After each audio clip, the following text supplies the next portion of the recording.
Hello and welcome दोस्तों। आइए सुनते हैं सद्गुरु जी के कुछ अनमोल विचार। इंसान के स्वाभाविक रूप से ध्यानशील न होने का एकमात्र कारण है कि वो सहज नहीं है। जब तक जीवित रहने की मूल प्रवृत्ति हावी रहती है, आप एक खास तरह के दबाव और तनाव में रहते हैं। अपनी सोच को बदलना दुनिया को बदलने से ज्यादा आसान है। खुद की सोच को बदलने से दुनिया निश्चित रूप से बदलेगी। जो असीम है उस तक सिर्फ वही पहुंच सकते हैं जो अपने अंदर सच्चे हैं। अगर आप स्वाभाविक रूप से आनंदित हैं तो आपको यह साबित करने की जरूरत नहीं है कि आप किसी और से बेहतर हैं। आप जैसे हैं ठीक हैं। मूर्खतापूर्ण निष्कर्ष निकालने से बेहतर है कि असमंजस में जिया जाए। असमंजस कम से कम विनम्रता लाता है, निष्कर्ष घमंड लेकर आता है। बाकी के ब्रह्मांड के साथ लगातार लेन देन किए बिना आप जीवित नहीं रह सकते। अपने अलग व्यक्तित्व की सोच एक भ्रम है।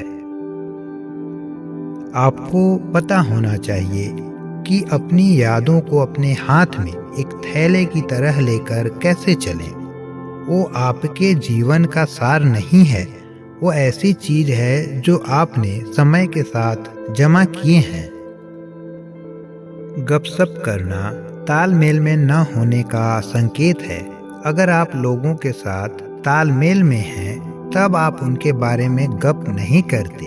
आपके पास ये विकल्प है, आप या तो हर किसी के बारे में गप कर सकते हैं या फिर आप प्रेम का मूर्त रूप बन सकते हैं।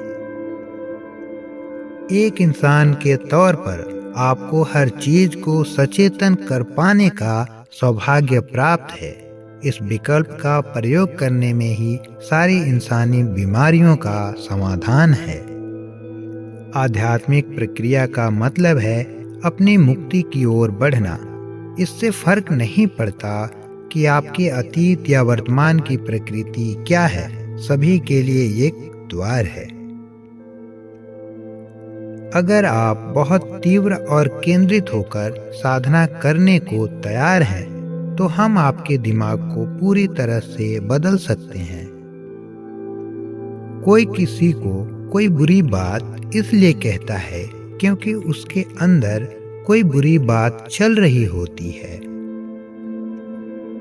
आपका पूरा जीवन एक काल्पनिक वास्तविकता है क्योंकि आप उसे सिर्फ उसी तरह देख रहे हैं जिस तरह वो आपके मन में घटित होता है। प्रकृति में हर चीज अपनी चरम सीमा तक जी रही है और स्वयं को दे रही है। सिर्फ इंसान ही अपने आनंद, अपने प्रेम, अपनी शांति को बचाकर रखने की कोशिश कर रहे हैं ताकि वे मरने के बाद शांति प्राप्त करें।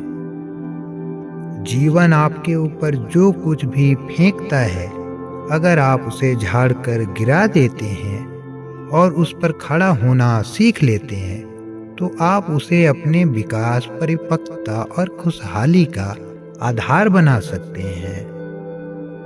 जीवन भर आपका भौतिक शरीर बुढ़ा होता रहेगा, लेकिन आपके ऊर्जा शरीर का बुढ़ा होना जरूरी नहीं है। आप इसे ऐसे रख सकते हैं जैसे कि यह अभी पैदा हुआ है। धन्यवाद।